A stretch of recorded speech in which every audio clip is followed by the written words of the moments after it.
Hi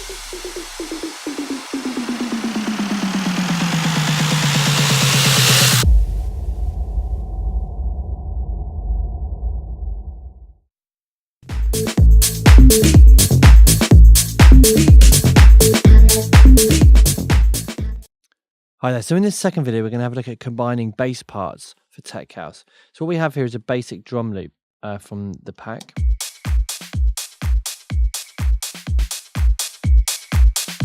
What I'm going to do is I'm going to add in an instance of massive. So what we want to do here is we want to combine, I'm going to make this one mono actually, combine different parts that are going to kind of occupy different areas of the frequency range and also the stereo field. So with this one, I'm going to place it as a sine wave. Bring this all the way down so it's a sine wave. And also, obviously, to put in some notes. So I'm just going to choose the key of G.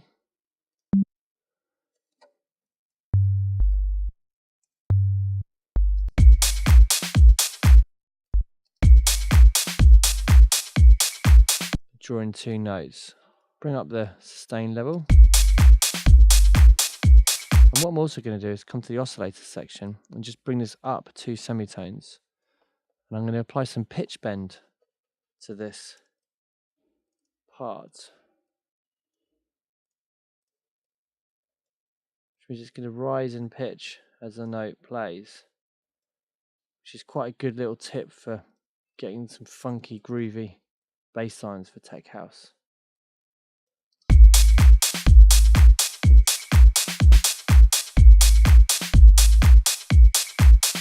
Across.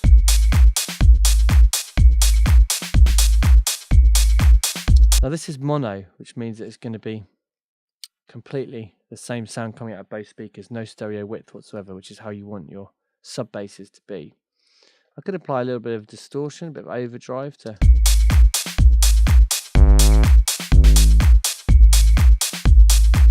help bring that out of the mix slightly, or make it more audible on kind of smaller speakers as well, which is important. Okay, so what I'm going to do next is just bring in another instance of massive. Sorry, not massive actually. I'm going to use EFM1, which is Logic synth. You can actually achieve something similar with massive, but this has got quite a nice preset called house bass.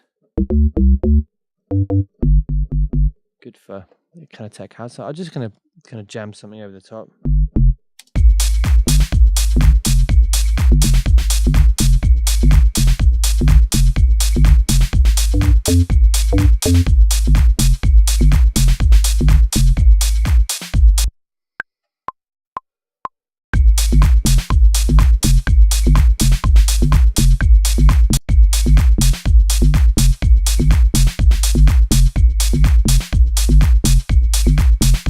I just quantized it there with a little bit of swing just to give it some extra groove.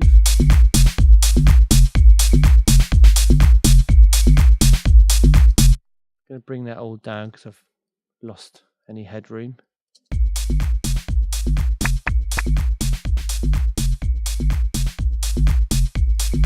Okay, so what I'm going to do next is I'm going to come onto my sine wave bass, the low bass, sub bass. And I'm actually just going to roll off some of the, like there isn't any high frequencies, but the higher frequencies.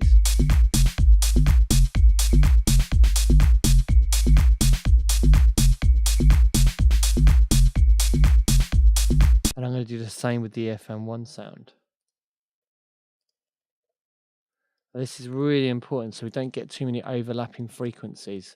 And when people talk about improving the clarity of their mixes and separation, this is the kind of thing they're talking about, making sure every sound occupies its own frequency range.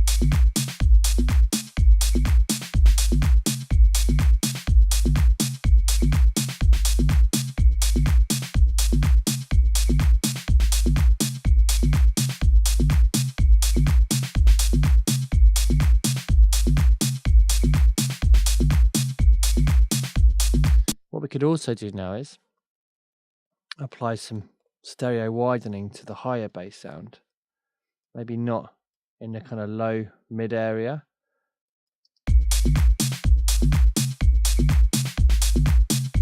But in the high frequencies, we've actually got some stereo information now. It's always a good idea to check this in a meter. Make sure that it's not going into the red. You see, that's still very mono compatible.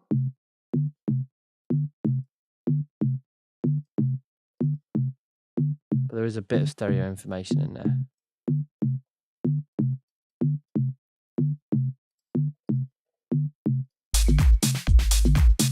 Okay, so finally what we're going to do is just put these to a bus. And I'm actually just going to drag in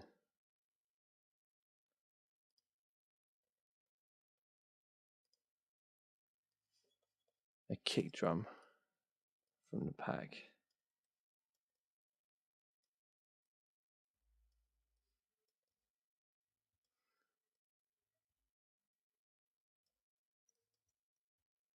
And what I'm going to do with this is I'm going to set its channel to no output.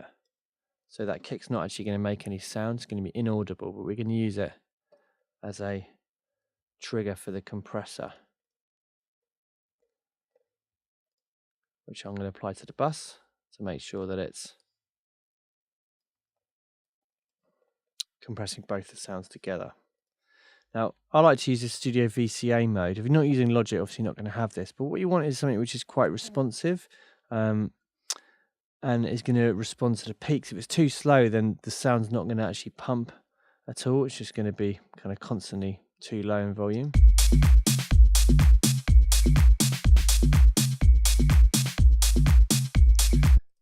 Now, what I need to do is obviously sidechain this to the kick, so I choose that there.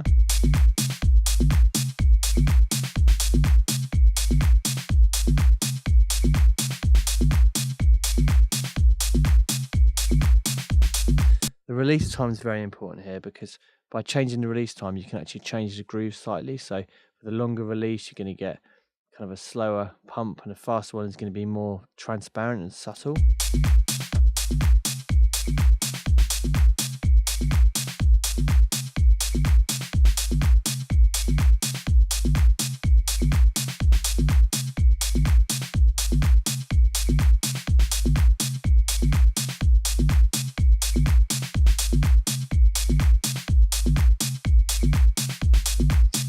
Okay, so hopefully you can see that building up a track and building it on solid foundations is not actually complicated. In some ways, it's much simpler than you can sometimes make it, especially when you're starting out. You think you need to throw every single effect under the sun on each track to make it sound like the pros. But often you'll find that the pros are really just using kind of good quality sounds that fit together well, and then just sweetening them slightly with effects rather than, you know, throwing on loads and loads of effects to try and get a vibe together.